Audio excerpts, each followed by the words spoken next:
Hello, bonjour, hello, hi, heya, and privyet, hockey fans. Welcome back to the Euro Puck podcast, the show where two Brits talk all things European hockey as part of the Hockey Podcast Network. My name is Hayden, or Odd Man Rush, as you can see up there, and joining me is, of course, Chris Gadsby. Hey, Chris. Hello. How's it going today? Yes, not bad, not bad. Been busy with the builders still. Bathroom almost finished, but another half a day apparently on it. And then we'll have a bathroom. And then it's another day, and then we can use the bathroom. I see. So you got a little while until you can enjoy your new paid-for bathroom and enjoy all the wonders that a bathroom has to offer. Yeah, and then my bank account's going to cry. Yeah, I would imagine so. Speaking of bank accounts crying, for a lot of video game fans out there, the Xbox Series X and Series S were released for pre-orders today, and I was expecting my bank account to be a little bit upset today based on wanting to pre-order one, but I woke up too late and they're all sold out. So on the one hand, I didn't get to pre-order one for November 10th, but on the other hand, my bank account's like, you know what, Hayden, you're chill today. Like, don't even worry about it. So you know that every cloud has its silver lining, right, folks? But anyway, today is Tuesday, the 22nd of September. We're almost at the end of September already, and there's a lot of European hockey to talk about this week, isn't there, Chris? Yeah, we've got, 5 leagues underway now and another 2 starting this week. So this is where the Europuck podcast is really going to start to come into its own, because we'll tell you everything that has happened over the last 7 days in a nice 1-hour session. Yeah. Or something like that. Yeah. Close. Based on the fact that we're now having 5 big European leagues to talk about. Obviously, the further we get into it, we're not going to talk so much about necessarily the Danish league or the Polish league. We'll obviously prioritize the bigger leagues when the Finnish Liga joins in and the Swiss National League and the DEL get kicked off. We're obviously going to kind of shuffle around the leagues that we focus on. Make sure you watch the bonus episodes so you don't miss anything, because we have to cut some stuff out into those. So. Yeah, exactly. So if you're listening to this on Spotify or the audio version, go and check out the Europuck Podcast YouTube channel. We upload bonus clips twice a week there also, and it's kind of the stuff that we talk about while recording the episode that we think, that's an important topic to talk about, or it's an interesting story, but it's not long enough to kind of constitute its own segment on the show, or it's something that is kind of a lot different to everything else we're talking about on the show. So yeah, go and check out the YouTube channel. And if you're watching this on the YouTube channel, thank you very much. So you can see our beautiful faces. Exactly. So should we just kick off with the KHL, Chris? I feel like that's a good place to start. I think that is probably the best place to start. Yes. Yeah. So I have the KHL standings, which look a little bit like this. This is as of yesterday, as far as I'm aware. So. In the Western Conference, we have SKA St. Petersburg at the top with 13 points in 8 games. CSKA Moscow taking second place with 11 points in 7 games. Then you've got Dynamo Minsk that have jumped up 2 places in the standings to take third place. Lokomotiv and Dynamo Moscow have both dropped a couple of places, although Lokomotiv's only played 5 games this season. Severstal in 6th, Spartak Moscow in 7th, Jokerit in 8th, and that's all the playoff positions at the moment. Obviously, really early on in the season to be thinking about the playoffs, but that's the way that the playoffs are organized. And then 9th place you have Vityaz, 10th place you have Dynamo Riga, and 11th place you have HC Sochi. So obviously CSKA Moscow and SK St. Petersburg, the reason there's kind of the line between 1 and 2 and then 3 to 8 is because they're the leaders in the divisions.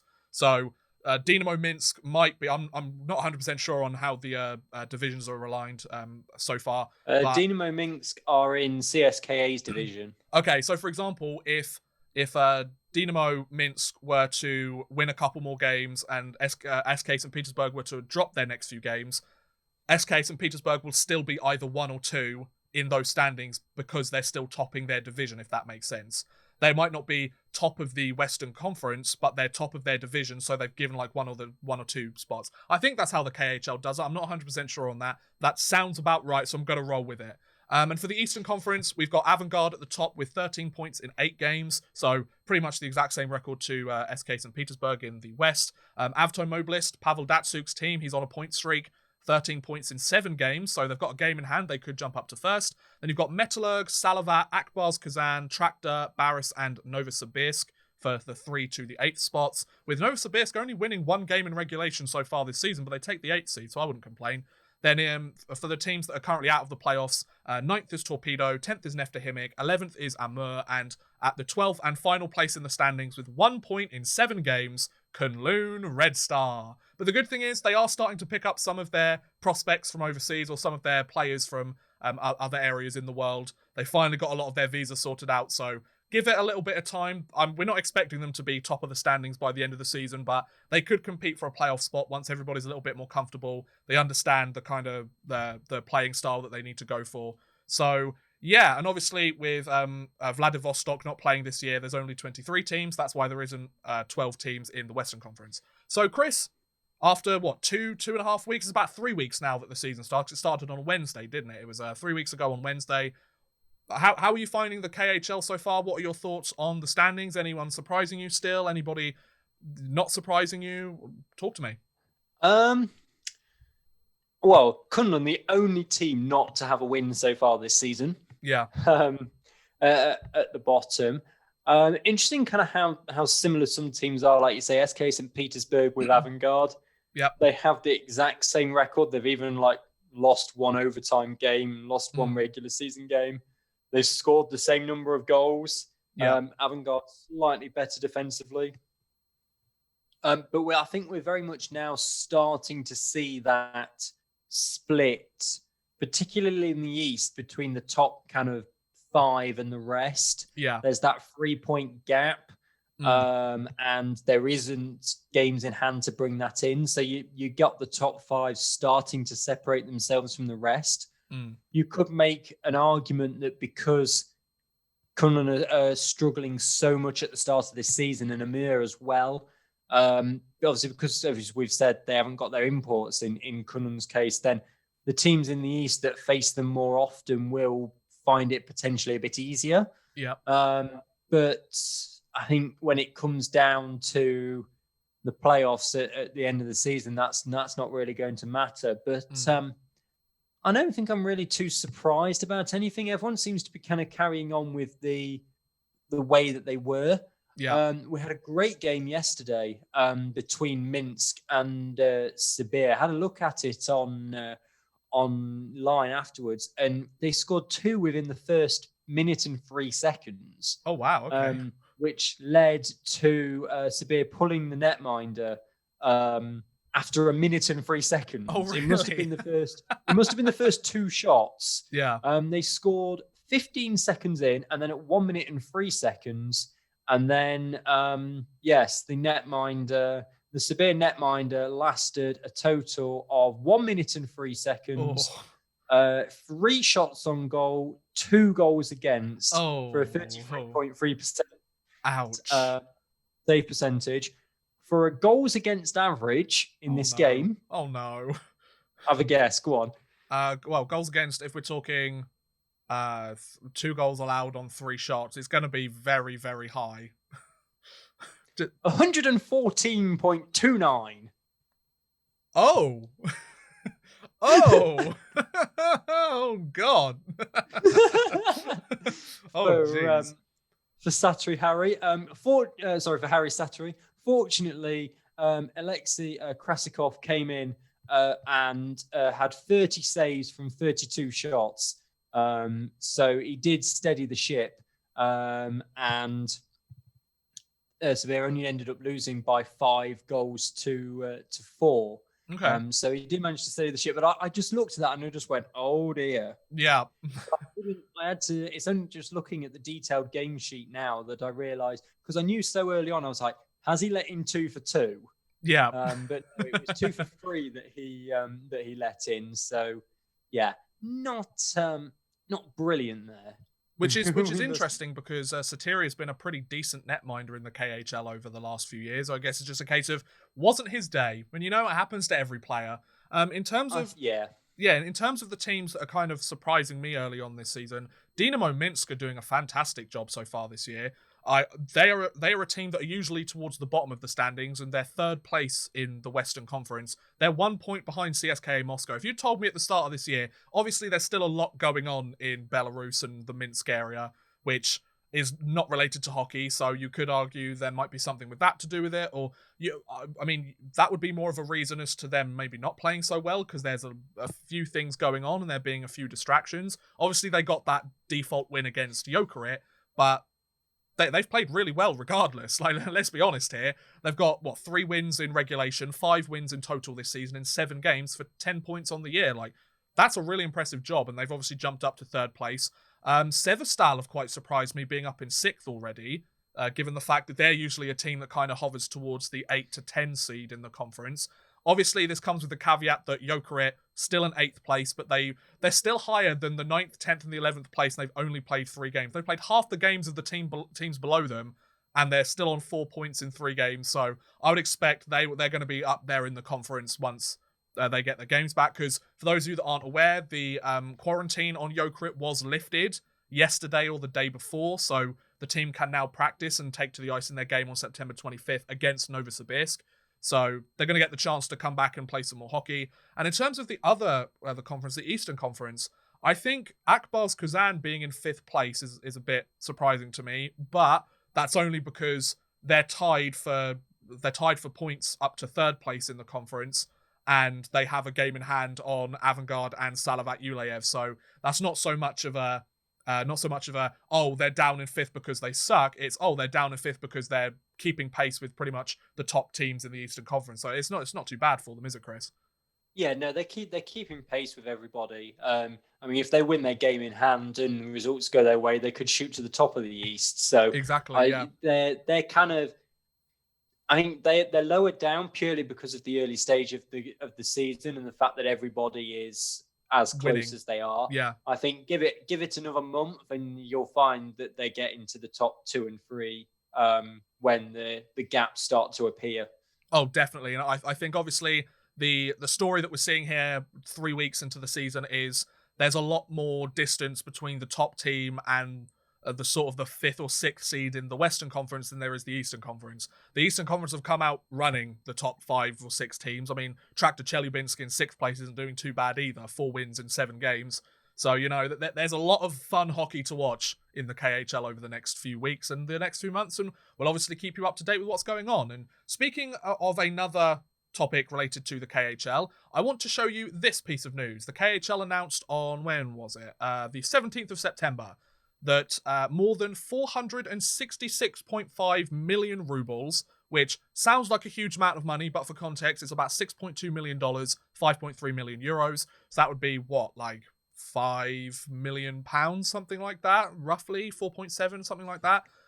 So something like that. Yeah, so about roughly $6 million has been earned by the KHL for last season's TV rights, which has now been distributed among the league's member clubs. And this is the biggest sum that has ever been distributed this way. And this is a look at the list that I've thrown up here for you guys. So this is how all of the money that the KHL has earned from their TV deal over last season, how it's been distributed. And it's really interesting how they do this. And I like the way that they distribute the money in the KHL, because they take how well they play, or they give them a certain amount for the regular season. They then take in the demand for their user base. So how many people from that country or how many people from that town or city are tuning into the TV games. And then if you make the playoffs, you get a certain amount of money too. So, for example, Jokerit, of all teams, has come out the highest earning team from this TV deal. They earned 50 million rubles, 50.6 if you want to be exact. They get their 5.1 for being in the regular season, like all the other teams do. But then they get $36 million, or 36 million rubles, I should say, in the TV demand for the team. So obviously there's a lot of Finnish fans that think, you know what, the Jokerit should be back in the Finnish Liga. Nobody wants to see them in the Finnish Liga anymore. Whether it's the home Jokerit fans or the away team or the rest of Finland kind of following Jokerit in the KHL, you can't deny that there's a lot of demand for Jokerit to be in the KHL. And also the fact that it's important to mention, as it says down here, Jokerit, CSKA Moscow, SK St. Petersburg, Akbars Kazan, Salavat Yuleyev, Dynamo Moscow, Sibir, and Baris Astana, they all gained more money for the playoffs because they all made it to the second round. So they got 9.1 million rubles, and obviously the playoffs were cancelled during the second round. So all the teams that made it to the first round, like Avangard, Lokomotiv, Sochi, Metalurg, etc., they only got 3.8 million rubles for the playoffs. And obviously all the teams down the bottom, they didn't get anything for because they didn't make the playoffs. So Interesting, Admiral Vladivostok also earned 9 million rubles from last season, because obviously they're not in the league this year. They got the usual number, and the TV demand was the third lowest in the entire league, so that doesn't help too much for them. It's interesting to see Tractor Chelyabinsk down the bottom there. Amur, Kunlun Red Star, you can kind of understand those teams down there, but Tractor Chelyabinsk is a pretty decent team throughout the KHL, and they're the lowest earning team from the regular season last year. So obviously they have a very dedicated yet small fan base. I would imagine the best comparison for North Americans is kind of like the Winnipeg Jets. Like, they've got a dedicated fan base there, but it's not a huge fan base for the city of Winnipeg or the surrounding areas. So, Chris, you see all this money flying around. Obviously, it's not a huge amount compared to Western standards. You hear the big numbers. What are your thoughts on this? Obviously, Jokerit being at the top, some of the other big hitters in the league being at the top as well. Dynamo Riga being quite high up there, given the fact that they've got 19 million rubles in TV demand as well. What are your thoughts on this, Chris? You've stolen my point. Yeah, I'm sorry. I was going to say that obviously alongside Jokerit getting all the Finnish TV demand, you've got Dynamo Riga that's getting the Latvian TV demand. Which is why they've got nearly 20 million rubles in that. Yeah, it is surprising to see Tractor down towards the bottom. I mean, when you look at the map, you've got around Tractor, you have Metallurg, Salavat, and Avtomobilist. So there's a lot of other teams kind of around that area. Yeah. So I think, as you said, they've got kind of a decent fan base, but a small one. They're small and dedicated, as you said. Have a look at their.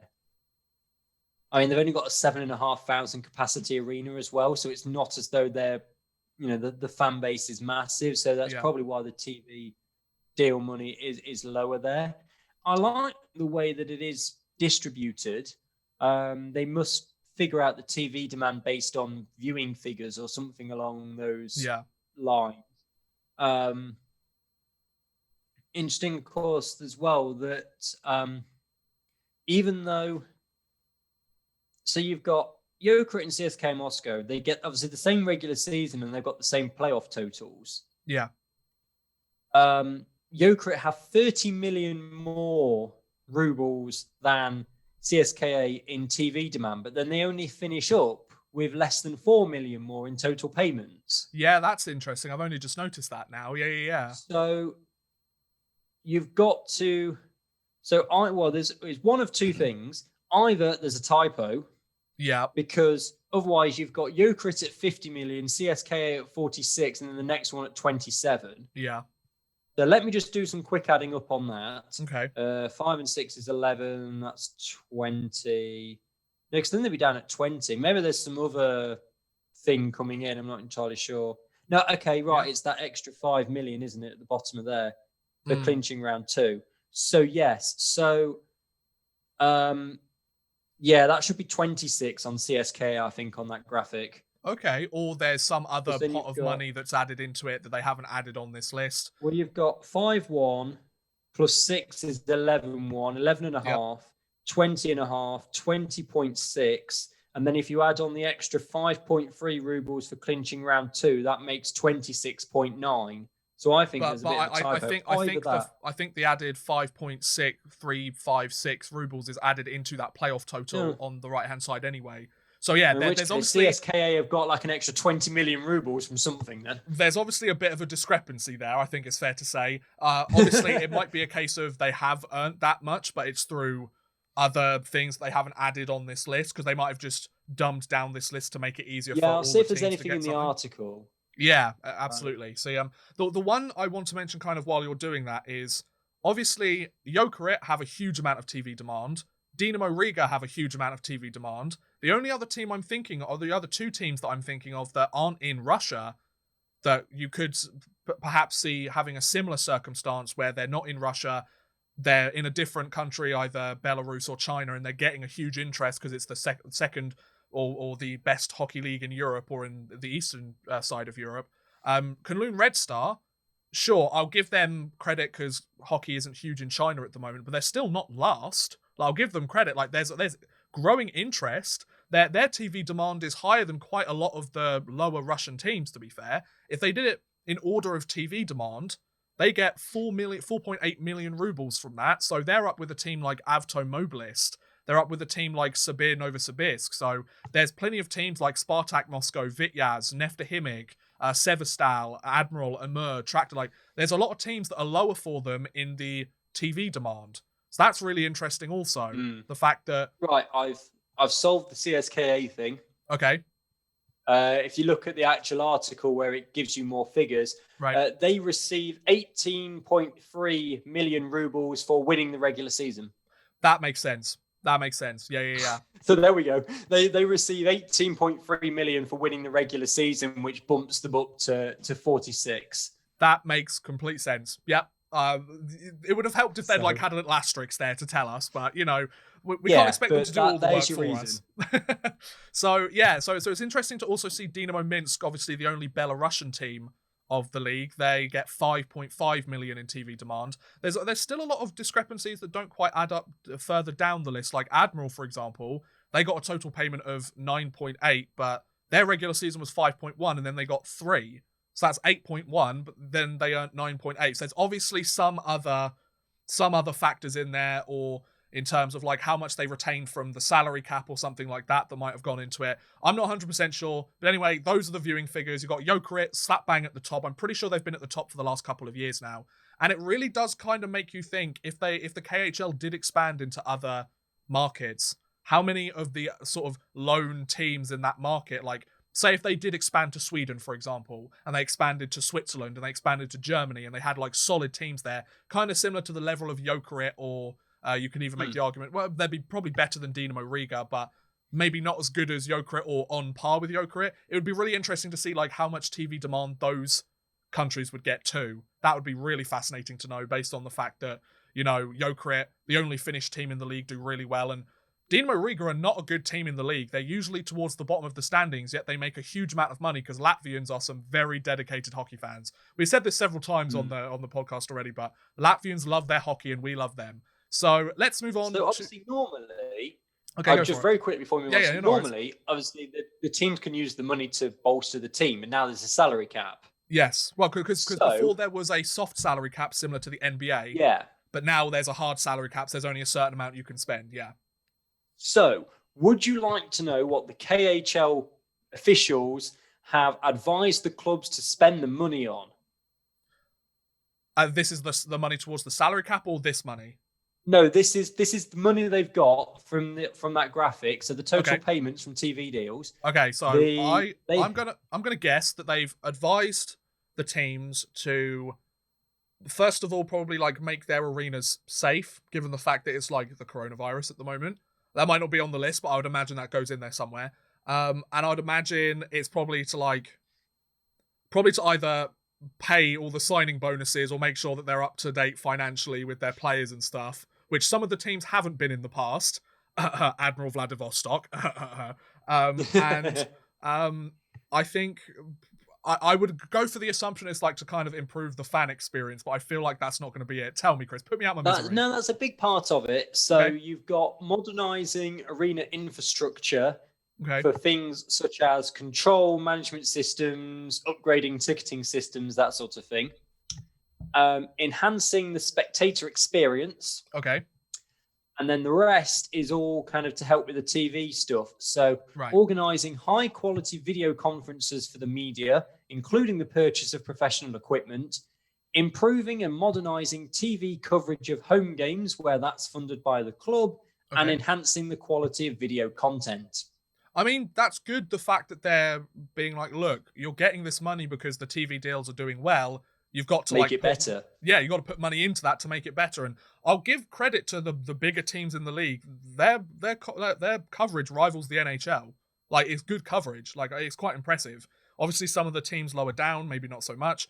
But it's nice to see that, yeah, the KHL has its flaws, don't get me wrong, but they have a pretty good infrastructure in place. And I always find looking at this kind of thing interesting. But I've realised how far we are into the episode, so we really need to move on to some of these other leagues, because we've got one other big league to talk about that we can kind of just flick through some of the other ones. Then we've got a few extra topics. So let's move on to the Swedish Hockey League now, Chris. They've only played one game so far. I believe there's more games coming up today as we're recording this. I think one's either started recently or it's now going because it's on Free Sports today, isn't it? I'll just check that. So there is one game. It starts in 25 minutes hours time. It's Malmo against Leksands. Okay, there we go. So, and also there's a lot of teams that still haven't played any games this season. So by the end of this game, and by the time this podcast is recorded, Desjardins, Oskarshamn, Vaxjö, and Åbro still won't have played a game. Obviously, by the time this episode goes out, they most likely will have, but there you go. So, Chris, do you want to take us through the standings? Do you have the SHL standings there? I have them here if you don't, but I've got the SHL standings. So early on, Frolunda top the table. They've played one, won one shutout. There you go. They shut out HV71 in their first game.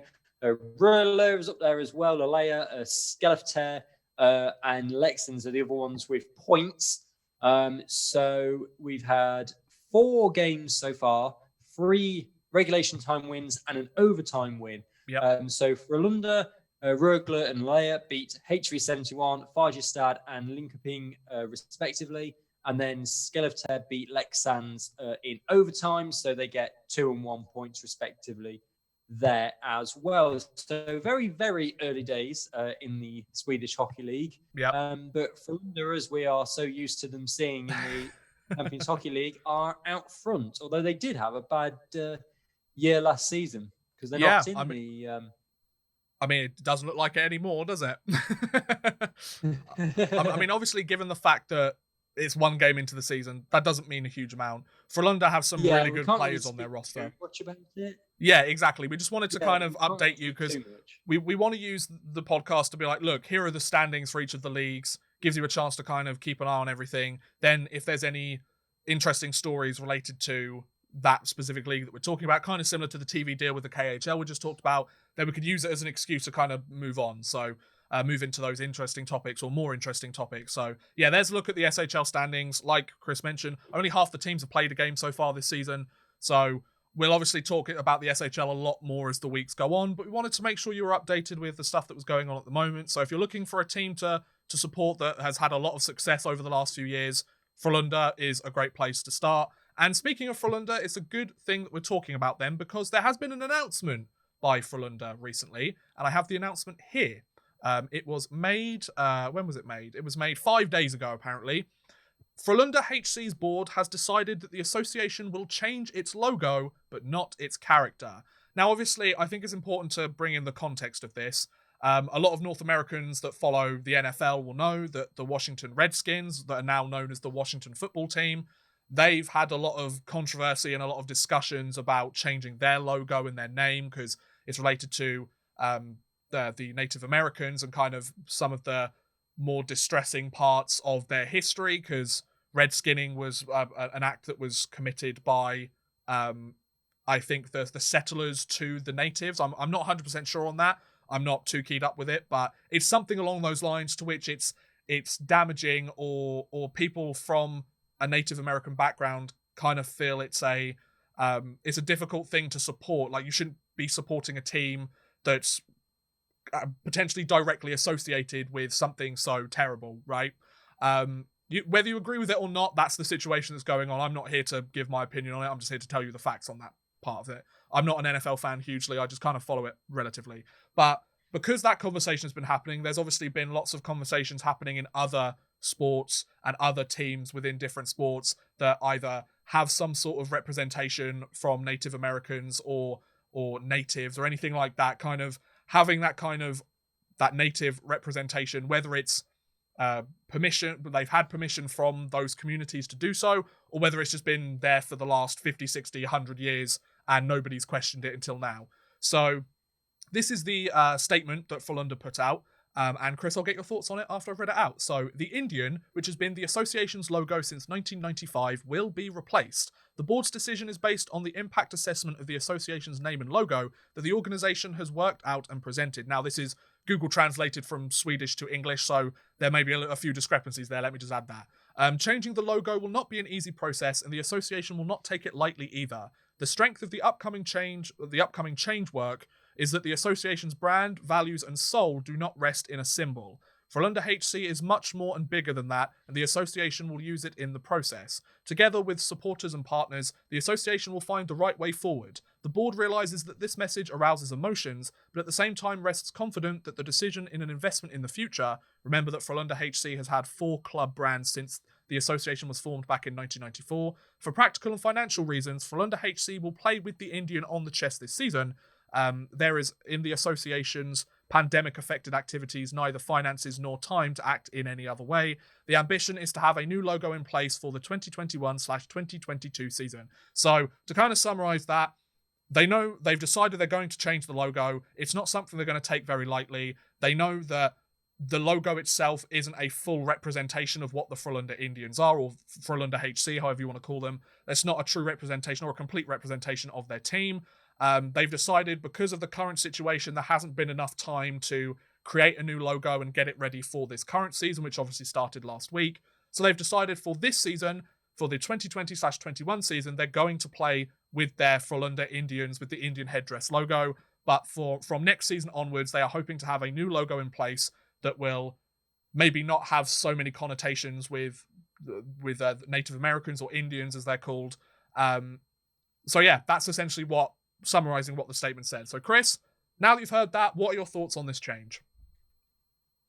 Yeah, I mean, I can understand it. I mean, we've been seeing in the news all the time about the pressures of kind of eliminating I was going to say eliminating the past, but we've had obviously people here in this country where statues have come down of people that were within the slave trade a few hundred years ago.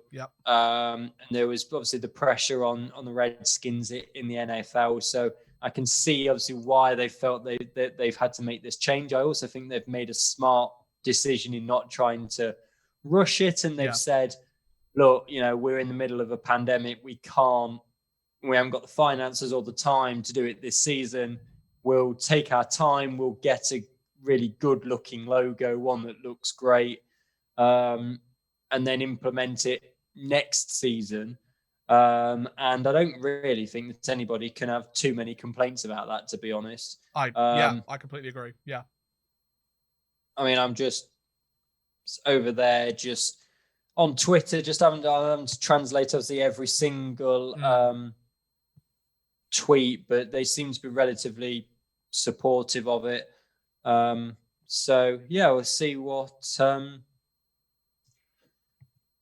they come up with next year. Yeah, and I think I saw like a North American outlet that wrote an article on this, and a lot of the people were saying, oh, well, the Swedish kind of fans or the Swedish hockey fans were probably just like, okay, sure. Because obviously they've got a bit of a reputation of just kind of being chill people, I don't think this is going to cause any sort of huge upset. Obviously, it's been their logo for the last, 25 years?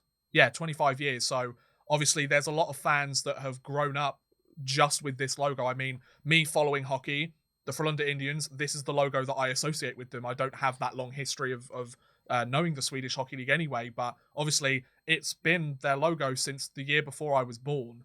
So, whenever I've looked at Swedish hockey and I've looked at Frolunda, that's the logo I've seen. And I would imagine that's very similar to a lot of Frolunda fans and a lot of Swedish Hockey League fans. So I think you're completely right in the fact that they shouldn't rush it. Because let's be honest, yeah, they need to change this logo, or yeah, it's something that they're looking to do because of whichever reasons. They've also had to get a team ready for this season in the middle of a global pandemic. Yeah. Like it's kind of one thing at a time, folks. We'll get to everything. They've obviously made it very clear that it's something they need to change, or something they feel like they should change given the current world as it is. I think it's important to mention the fact that it's not like you mentioned with kind of the taking down the statues and kind of removing. Some people might argue it's kind of getting rid of history. Some people might argue it's kind of making the history that we want to remember, whereas history is something that you should remember all elements of it, both the good and the bad. That does mean you have to celebrate it, but you need to make sure you remember all the good and bad so we don't repeat the same mistakes, or we keep the successful things going. It's an interesting situation because a lot of people might say, oh, it's just a logo for a team. Like, what does it matter? To some people, it will matter quite a lot. To some people, it might not, and that's fine, But I would imagine they've kind of consulted with a lot of their fan groups, potentially. I don't have any, inside information on this, but I would imagine they've been talking to their fan base and their community in Frolunda to be like, look, do you think we need to change it? Because they're not going to come out and do it if there's no reason to, right?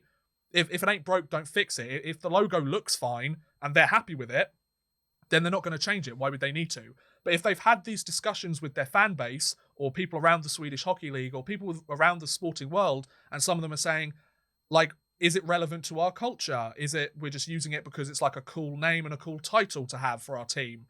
Obviously, the intentions, they've got to take a look at them and go, would it be better for us to make a different logo for this team that maybe better represents our organization as it is in the year 2020?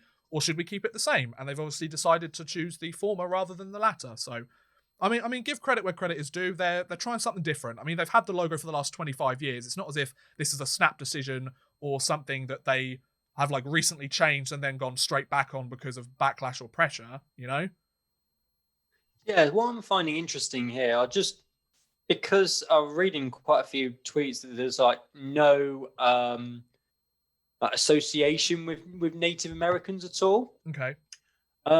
So what I'm reading now is they kind of adopted the name because the team's aggressive play style was described as Wild West tactics. Okay. So this was in quite a while ago. The successful years of the 1960s, apparently fans started calling them the Wild West. So they just kind of adopted the name. So there is kind of no real, I mean, that's according to a couple of kind of hockey websites, but so there's no real kind of link there. It seems they've adapted it because of, it's almost like the Broad Street Bullies and that sort of thing.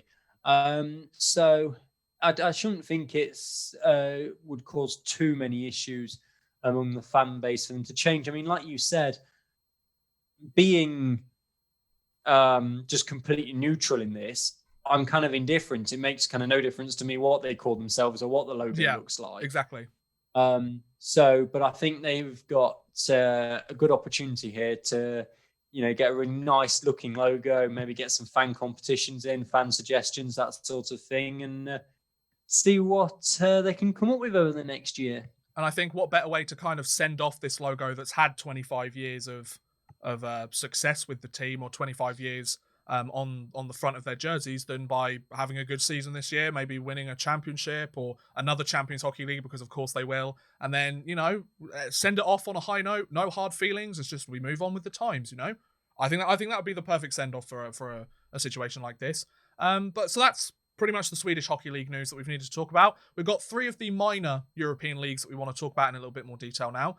Starting off with the Czech Extraliga. Chris, do you want to take us through the standings so far in the Czech Extraliga? A minor league. Our Czech fans will have you hung, drawn, and quartered for that. So yes, the Czech League, they've played 2 games now in the Czech League, apart from a couple of teams because there was postponements because of COVID-19. There's only 1 game going on at the moment where Trinek are beating Litvinov by 4-2. But it is Billy Liberec who are out top at the moment. A big 7-1 victory on opening day on Friday, followed by a 4-1 victory, means they've scored 11 and conceded only 2 to top the league so far. Mountfield HK in second. They're also 2 for 2. And if Trinek can hold on to this 4-2 lead that they've got at the moment, they will be the 3rd team to go a perfect 2 for 2 to start this off.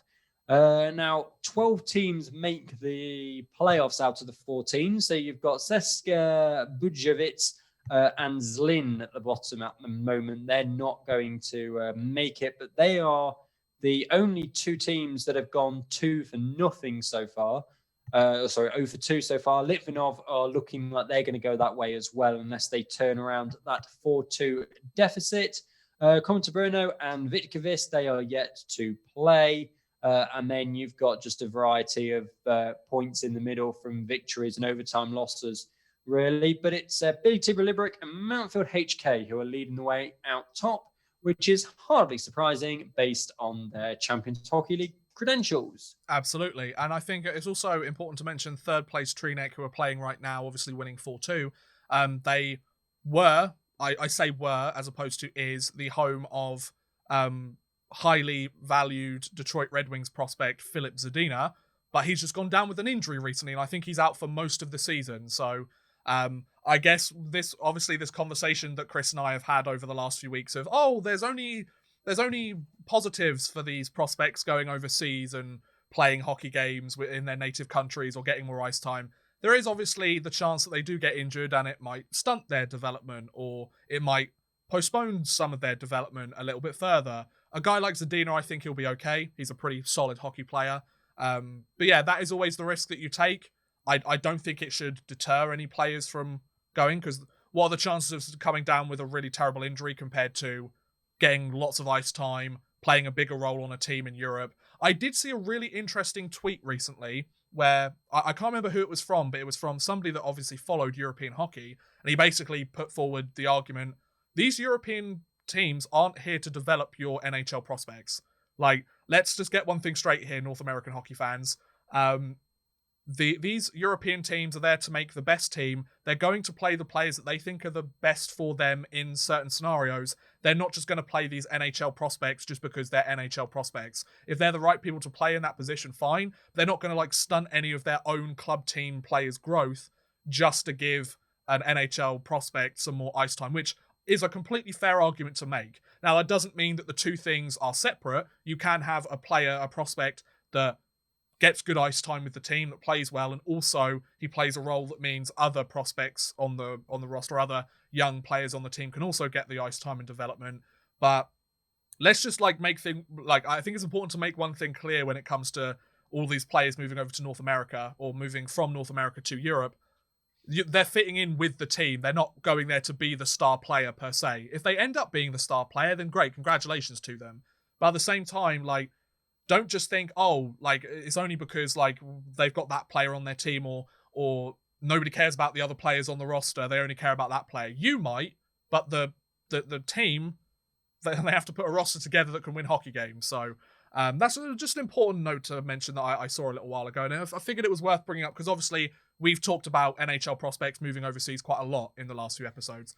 But yeah, Liberec and Mountfield HK taking the top of the Czech League so far this season. Only 2 games played, like Chris mentioned, so still very, very early on. But we'll update you as the weeks go on as to which team is doing well. Let's move on to the Polish League now, Chris. This one has obviously played a little bit more than some of the other European leagues because they've had that extra week. So do you want to take us through the standings? I've got them up here for everyone to look at, so take us through them. So we've got 4 games played here in the Polish League. Let me get my notes up. There we go. So top of the table is KH Torun. They've scored 16 goals in their 4 games. They're the only side to have won 4 for 4, and they've had 2 shutouts in that as well. So really strong start for them. A 5-0 and a 4-0 shutout for KH Torun. So really strong start for them. They are already 3 points clear. Don't forget, Polish League, 3 points for a win. Yeah. Hot on their heels is Jastrzębie. They've scored 17 goals in 4 games, but they have conceded 9, as opposed to Torrens. Only 3 they've conceded. But Jastrzębie have hit 7 on 2 occasions already early on. So some big scores going in around there. Una Oswiecim, I think kind of our Polish team. They're in 3rd place. Sherbatov again with a goal and an assist in the last game, and he missed a penalty shot as well. He's had a really good start actually to his time in Poland. So I think he's on 5 points from 4 games. So really good start from him. At the bottom, though, it's everybody's favourite. Let's set up camp on the other side of the country to you. Stozniewie and Dansk. They have lost all 4 of their games. They're on 0 points and out of the playoffs at the moment. The only other team out of the playoffs is Zalabi Oswiecim. They're in 9th. They've got 2 points from their 4 games. And again, everybody else in the middle. But there's already that big disparity between the top and the bottom it does make it look bigger than what hockey fans are potentially used to because they've got 3 points for a win. So you look at it and you go, oh, they're 3 games back when they're actually only 2 games back. Yeah. But yeah, everyone's played 4 games there. There's no games today from that. The next fixtures in the Polish Hockey League are on Friday. They tend to play at weekends a bit more like the British Elite League. There's the odd week game, but majoritively in the Polish League, they're a weekend league. The one team that really surprises me so far with the start of their season is Krakow. They're 7th place in the league. They've got 5 points this season, 1 win, 2 losses, and 2 shootout losses, and a regulation loss, I believe that is, right? Yeah, loss in overtime. 2 losses in overtime or shootout, 1 win, 1 loss, so 5 points in 4 games. They won their first game of the season, or is that their most recent game? They've lost all the other ones. That's the most recent one. Okay, yeah, so it goes that way, right? Got it, yeah. So they lost their first 2 games in overtime shootout, losing regulation, wins. They got a win recently. That's, they're starting to pick it up a little bit. But the reason I say they're the kind of team that I'm like, oh, really? Because they're always the team that seems to be in the Champions Hockey League every year for Poland. Like, they always seem to be the team. It's like, oh, all the teams, and then Krakow. I'm like, okay, so the Polish league have a team in there. It's really, really interesting that they haven't necessarily had the best start to the year. And maybe, like we've said with a lot of these other leagues, it's showing a bit of a changing of the guard for some of these leagues and some of the teams that are doing well and getting the chance to go in the Champions Hockey League from now on, Yeah, so it's GKS Tishy who are in the Champions Hockey League this year, and they're in 4th place at the moment. So they're having they're not having a bad start to the season either. No, it's true. But yeah, it'll be interesting to see how when those games carry on, whether we keep seeing that or whether some teams come back into it. Because Krakow, losing your first 2 games on penalty shots is not going to do your confidence any good. No, but then again, they've picked up, got a win in their most recent game, so, it's only up from here, right? You've got to hit rock bottom sometimes to climb up to the top. So let's move on to the final league that has had some stuff to talk about this week, and that is the Danish Metalligaen. A lot of the teams only played 1 game so far. I would imagine this league is very much similar to the Polish league in the sense that they play at the weekends, and maybe that's it. Obviously, Chris might be able to update us with that based on the upcoming schedule. But Chris, you want to take us through this league and how things are going? Yeah, no, they've got games, a few games throughout the weeks. Okay. The thing really with the Metalligaen is the fact there's only 9 teams in it, so there isn't that many games.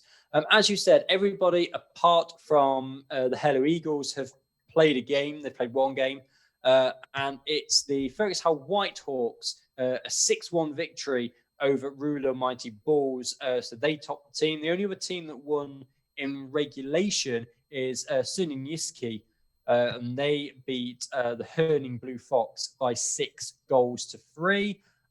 Elsewhere, you've got Rungsted and Aalborg. They beat Odense and Egsberg in overtime by 4-3, both of those scores.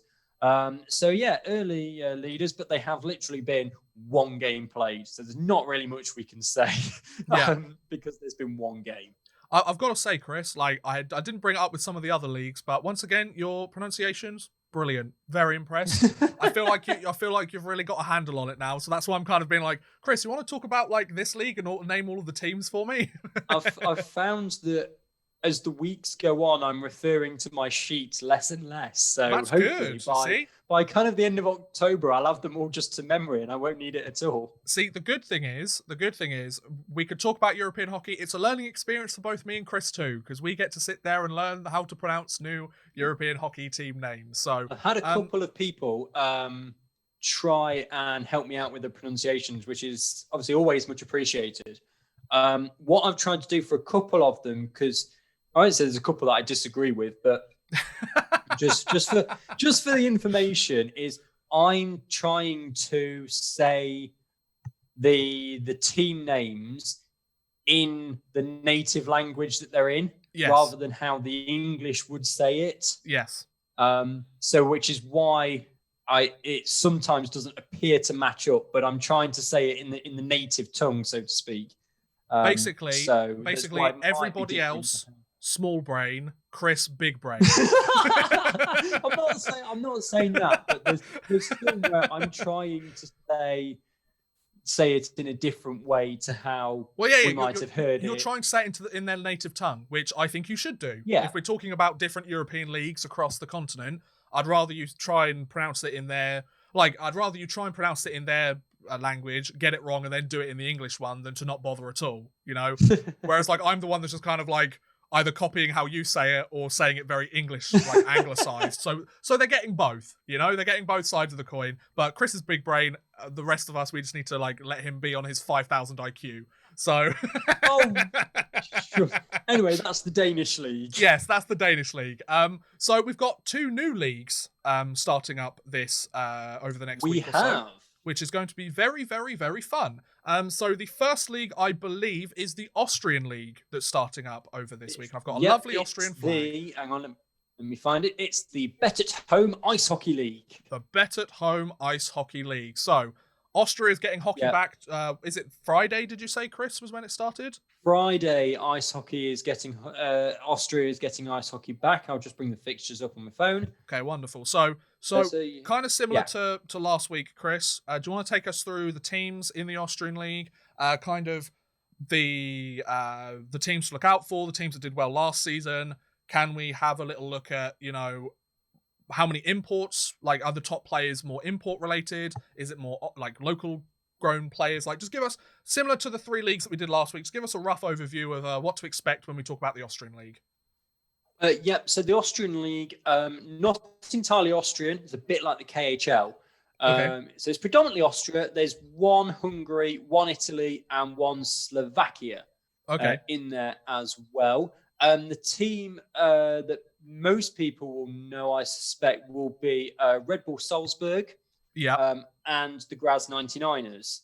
Those are the 2 kind of big teams. In terms of imports, 1, 2, 3, 4, 5, 6, 7 imports and some dual nationals. So let's say about 10 imports in the squad. Speaking of 10, there's 11 teams in the league, it looks like, which is, you know, a really weird number to have, I think. But I mean, considering, like, we can't talk with the Elite League this last season, so. Well, that is very true. So I'll run through the teams for you. So we have from Slovakia, the Bratislava Capitals. Mm-hmm. Then we go into Austria. So we've got the Dornbirner EC. Then we've got Red Bull Salzburg. Then we've got Black Wings Linz 1992. Then we have in Hungary, we have the Fehérvár AV19. Then the Graz 99ers, who of course we know well because Ben Bounds has gone over there. Yep. Long-standing Cardiff Devils netminder. They've just announced a new head coach today as well. Yes. Plenty to discuss with that as well. You've got HC Bolzano, they're the Italian side. And then you've got Innsbruck, Klagenfurter, Vienna Capitals, and Villaher SV. So those are your teams. As I've said, there's about 10 imports per side. Let me just get up last season's standings, and I shall have a look to see what we've got in terms of game fixtures. So there are, they do a weird, they split it again. So they split the season into a winner's stage and a loser's stage. Okay. There's another league that does that, and I can't remember off the top of my head which one it was, but we've already spoken about it, so it might be the Polish league. In fact, it is the Polish league. And so it was HC Bolzano, the Italian side, who won the league last season. I'll just check how everything is working with this. Because apparently they've come first on 87 points, and then Salzburg are second on 99 points. I'll just check exactly how things are going with this. It may be slightly askew, but obviously it was in the EBL last year. So in terms of for the Champions Hockey League, of course, because we do have that as well.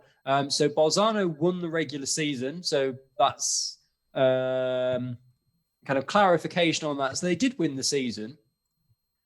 Don't ask me what the situation is with that. Who knows? Because I can't figure it out. Anyway, and then Red Bull Salzburg and the Vienna Capitals, who came second and third, are also in the Champions Hockey League. So it does work. I'm just not entirely sure what Elite Prospects is on with the points, if I'm being completely honest. Okay. So yeah, they Fair played enough. 48 games last season. So some teams played 50. So I think they play everybody maybe 3 times or twice home and away. That would give them 40. And then, yes, that makes sense. Right. So they play everybody home and away twice Okay. for 40. Then the top 5 go into that will be why the points are different. That makes sense now. So they play everybody home and away twice. The top 5 then split from the bottom 6. Yeah. The bottom 6 then play everybody home and away again once, which gives them 50. The top 5 play everybody home and away again once, which gives them 48. So what I'm expecting that happened, and I don't think I'm actually able to find the results to get it perfect. Oh, no, I can. Right, what happened is Bolzano were 5th, something like that. So they got into the winners stage. Okay. And then won 7 straight games in the winners stage. So won the kind of winners Mini bracket. league. Yeah. So topped the season, even though over the full season they didn't get as many points. So That's what essentially, happened. the Austrian league is very confusing, and when we get halfway through the season, we can try and figure out how it works. We'll put it on the It's more back like burner and be 3/4 of like, the way through the season. But yeah, now yeah. I've seen it, I understand it, but I'm probably not explaining it in the best way. No, I think I get you. It's more of at some point in the season they split off, and then because they did really well in that second half, that's what got them the win. Yeah, it's like a mini playoffs, I suppose, is the best way of. Just some important to mention. A KHL score has just come in. Vityaz has managed to defeat Avto Mobilist in overtime, a 4-3 win for them. Vityaz got their first away win against Avto since 2012. So it's been a long time coming for them, visiting Yekaterinburg, but they managed to get it done, so fair play to them.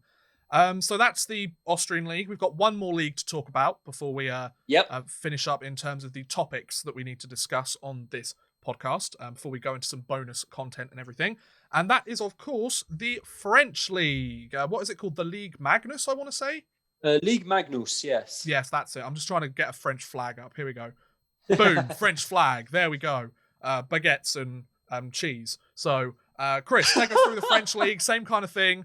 Yeah, take it away. Right, French League, I can do a bit better at it because I did French for a bit. So, there are 12 teams in the French League. Okay. We have Amiens, Anguille, Angers, Bordeaux, Briançon, Cergy, Chamonix, Gap, Grenoble, Mulhouse, Nice, and Rouen. Those are the teams in the French League. This gets underway on Saturday. Okay. I did pay attention in France. Did. And I know how to ask for a croissant in La Rochelle. Anyone who went to school in the UK will know exactly what I mean. Yeah. That was just the town in all of our textbooks. French is predominantly an import league. Okay. I'm just looking at one of the teams. A lot of French and Canadian players. So which is kind of what you would expect from a league that isn't as kind of strong as like the Swedish league or anything like that. So for context, for people that aren't too aware with the French league, the area of, in terms of the hierarchy, we'd put it, is roughly around the same kind of place as the Elite League, for example. If you want to take the World Championships as a bit of context, Team Great Britain had to beat France to stay in the tournament, and France went down. Basically both teams came to their final game of the tournament, and it's kind of, we're more evenly matched with them, and they're more evenly matched with us than most of the other teams in Europe. So it's kind of like lower tier league, lot of imports, lots of players that have either spent time in the NHL or the AHL or the ECHL or been bouncing around several European leagues for the last couple of years. It's kind of one of the lower stops, maybe if they're getting towards the end of their careers, or maybe there's like a university deal coming in or something like that. There's obviously usually another incentive for them to go rather than just playing hockey. I think one player to keep in mind is Zach Hamill, former first-round pick by the Boston Bruins. He's joined the Liga Magnus this year, so just wanted to add that in there. But carry on, Chris. It's all right. I was just last season looking at it. There was only 11, and now there's 12. So I'm just trying to work out who's come into the Oh, a cheeky bit of league expansion. Oh, how exciting. They seem to be kind of. I mean, I may be completely wrong, but they seem as though they might be in kind of a bit of an elite league stage as well, where they're trying to, just grow the league a bit. Okay. So I'm just trying to. Oh, there we go. It was Sergi. Sergi wasn't in the league last year. Let me just check if they've come up or if they're a completely new side. Cheeky bit of expansion with the lads, Chris. Cheeky bit of expansion indeed. No, they were in the French. They said they won French 2 last year, and therefore in the League Magnus. But nobody has gone down, so they've expanded the league. So again, relatively similar to the Elite League here, really. Okay. So with that in mind, I don't entirely know what the format is going to be because they've got obviously a different number of teams. Yes. So last year they played everybody home and away twice. They may not do that this year. They may still do that this year and have a 44-game season. That would make the most sense. Yeah. It's a straight top 8 qualify for the playoffs. The bottom 3 last year had a classification round to see where they would finish. I don't know if they are planning, therefore, in the future to have some kind of like promotion, relegation play-in match. That maybe so. We'll keep our eye on that come the summer, because certainly they had a classification round and it made absolutely no difference in terms of any relegation this year. You can tell that they're kind of considered as one of the lower leagues in Europe because only, similarly again to the Elite League, only the league champions have been given a Champions Hockey League place. That is Grenoble this year, who finished 4 points clear of Rouen. So the team you don't want really to put your money on is Briançon, who got 10 points last year and were 35 points below the next worst place side. So about 10 games back. They won 2 games all season. They did score 73 goals, but they conceded 202 for a goal difference of minus 129. Oh my God. Do you know what I've just noticed, Chris? You won't be able to see this because you can't see my webcam and you can't see the screen that this is being recorded on, but your red shirt, I'm wearing a blue shirt, and we've got ice on the background of our like so graphic we're a French flag. So basically we are the French flag. Yes, that's kind of your French league, really. So, I mean, just looking at the player stats from last season, all of the top point scorers, the top 4 point scorers are imports. I mean, as to kind of be expected, as I said, with a league that's kind of similar to the Elite League. But it'll be interesting again to see, hopefully, Briançon can have a bit of a better season than the 2 wins that they managed. Oh, sorry, 3 wins. They got an overtime win. I'm doing them a disservice. They got an overtime win as well. We'll see what they can come up with in the next year. Again, the French League, 3 points for a win. It seems to be a very common thing in Europe. Really. It's a very, very kind of mid to low tier European league thing by the looks of it. There's a couple of the big ones that do it as well. Because it puts more of a reward on a regular time win. Yeah, and there's obviously been talks about that in the NHL, for example. They're thinking, they need to make a bit more disparity between the teams that just ride on a load of overtime losses or shootout losses and teams that actually like legitimately win games more often than not. Yeah. So it's a conversation to have regardless. So let's finish off this episode of the podcast with one audience question that I had, and that is from @TowelSneeze. I want to get this one out of the way. We've had a couple of questions, but this was the best one because Martin at @TowelSneeze reminded me of this because I completely forgot after the first episode. So you're a month late on this, Chris, but I forgot, so I'll take blame for it as well. He asks, when is Chris Gadsby... Have I got it up on the screen? No, I don't. Let me just bring it up. There we go. When is Chris Gadsby picking his 3 forwards, 2 defensemen, 1 goalie by using only 1 nationality or 1 from each league for each player? So, just to remind you guys, the first episode of the Europuck podcast, somebody sent in a question. Guys, can you pick 3 forwards, 2 defensemen, and 1 goalie? So basically, a starting lineup where each of the players is one of the best guys in Europe, but you can't pick more than one player from one league. So have to have one Swedish Hockey League guy, one Finnish Liga guy, one KHL guy. Obviously, Chris has got a bit of a different scenario to when I did it, because the KHL has been up for the last couple of weeks, so he might be able to find a guy that has played well this year. He might have found a completely different guy that's played well more consistently over the last few years. He tells me he's got his list ready, so Chris, finish off this episode. Take us through your list, please. Right, I'll race through it because there's a couple of other bits potentially. So we've got Teemu Hartikainen in the KHL. Good choice. Milan Gulas in the Extraliga. Okay. Emili Sumi from the Liga. I'm probably butchering that. Doesn't matter. And then defensively in the Swiss National League, I've got Maxime Nero. Okay. In the SHL, Cody Curran. And then in the DEL, the netminder, Matthias Niederberger.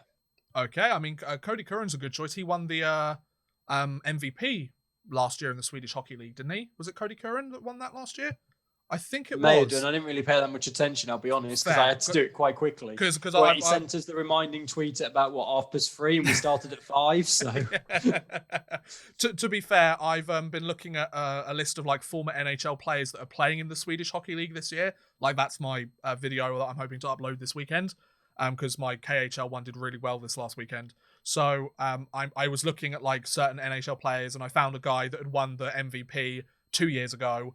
And then I think Cody Curran was the one that won it for the 1920 season. So, yeah, I think you picked the SHL MVP. So that's a pretty fair choice if you ask me, Chris. And on the back end as well.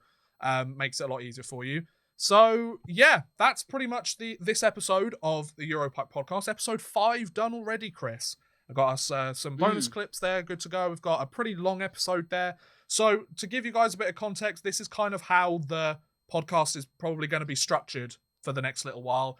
Going through each of the leagues individually, talking about the teams that have played quite well recently, the teams maybe not so much, and any other interesting news that comes with it at that point. And then towards the end, we do like our little bonus interesting stories. So you get like the main episode is going through all of the leagues and going into detail. The bonus clips that we upload exclusively on YouTube is like the more interesting stories that may not necessarily be related to one of the leagues specifically. So yeah, I think that's a really good place to end the episode. Thank you for joining us, guys. We hope you've enjoyed the show. And if you want to keep updated on all things Europuck podcast, or send us your thoughts, opinions, or questions, either from today's show or for our next show, definitely send us your questions. We would love to have them. You can follow us on Twitter at Europuck Podcast. It's basically just the name, at Europuck Podcast. Go follow us. We're getting closer and closer to 400, 500 followers on Twitter. Got over 400 subscribers on YouTube, so we're kicking things off quite well. I'm quite happy with how it's going. And if you enjoyed listening to either or both of your hosts today, which, come on, of course you did, then you can follow... Of course you did. Follow me on Twitter at OddmanRushYT, which is up there, and Chris at Chris_Gadsby over there on the screen. Or I just read it out to you for the audio version, so there you go. Go follow us. We're great, you know. But thanks again for listening, guys, and we'll see you again next time. Have a good one, folks.